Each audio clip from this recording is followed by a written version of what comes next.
অবস্থাতে যদি কেউ আপনাদের কাছে কোনো কাজ বা কোনো অন্যায় কাজ নিয়ে যায়, সেগুলো আপনারা প্রশ্রয় দিবেন না। গণতন্ত্র আমরা পেয়েছি, কিন্তু গণতন্ত্র রক্ষা করা আর তার চেয়ে অনেক বেশি বড় কঠিন কাজ, বড় দায়িত্বের কাজ।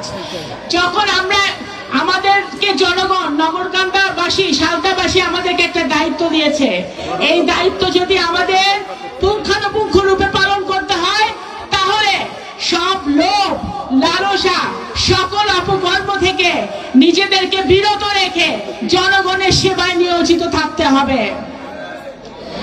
আমরা সবসময়, আমি একটা কথা বলি, আমি আপনাদের মেয়ে, আমি আপনাদের সন্তান, আমি আপনাদের বোন। আমার আব্বার রেখে যাওয়া কাজগুলো আমি শেষ করতে চাই। আমার আব্বার রেখে যাওয়া কাজগুলো যদি শেষ করতে হয়, তাহলে আমার আব্বা কখনো অসত্য পথে চলে নাই, কখনো দুর্নীতি করে নাই, কখনো মানুষের টাকা মেরে খায় নাই। সুতরাং সেই দুর্নীতি এবং চাঁদাবাজি, দখলবাজি, সকল অপকর্ম থেকে আমারও দূরে থাকতে হবে এবং আমাদের প্রত্যেকটা নেতাকর্মীকে দূরে থাকতে হবে।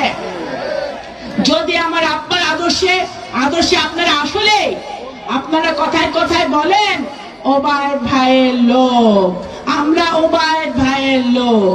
আপনারা যদি ওবায়দ ভাইয়ের লোক হন, আপনারা যদি ওবায়দুর রহমানকে এইটুক হলেও আপনারা শ্রদ্ধা করেন, তাহলে সৎ উপায়ে আপনারা চলবেন এবং আমার আপামর তালমাবাসী, ডাঙ্গিবাসী, রামনগরবাসী, নগরকান্দা, সালতার মানুষের পাশে থেকে তাদের সেবা করবেন।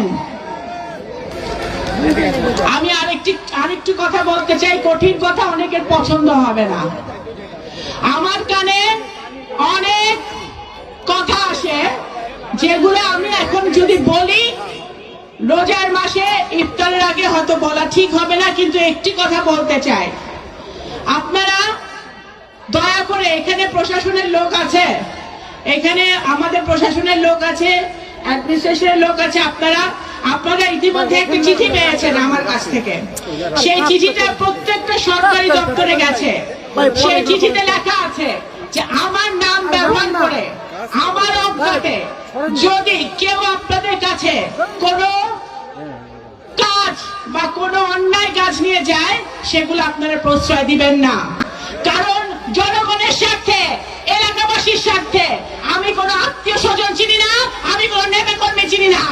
এখানে আমার সবচেয়ে বড়, আমার আপনজন হলো আমার সামনে আমার মানুষ, আমার নগরকান্দার মানুষ, আমার সালতার মানুষকে যদি ভালো রাখতে হয়, তাহলে পরিবার, পরিজন, নেতা কর্মী সব ত্যাগ করে আমার সেবায় নিয়োজিত হতে হবে।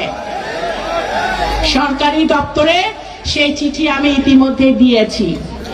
মাটি কাটা, তারপরে বিভিন্ন বালু কাটা, বিভিন্ন অপকর্ম থেকে আপনাদেরকে বিরত থাকতে হবে এবং সেইটা যখন প্রশাসন বন্ধ করতে চায়, তখন যদি আপনারা আপনাদের দলীয় পরিচয় দিতে চান, তাহলে তাদের বিরুদ্ধে ব্যবস্থা আমি মনে করি প্রশাসনের নেওয়া উচিত।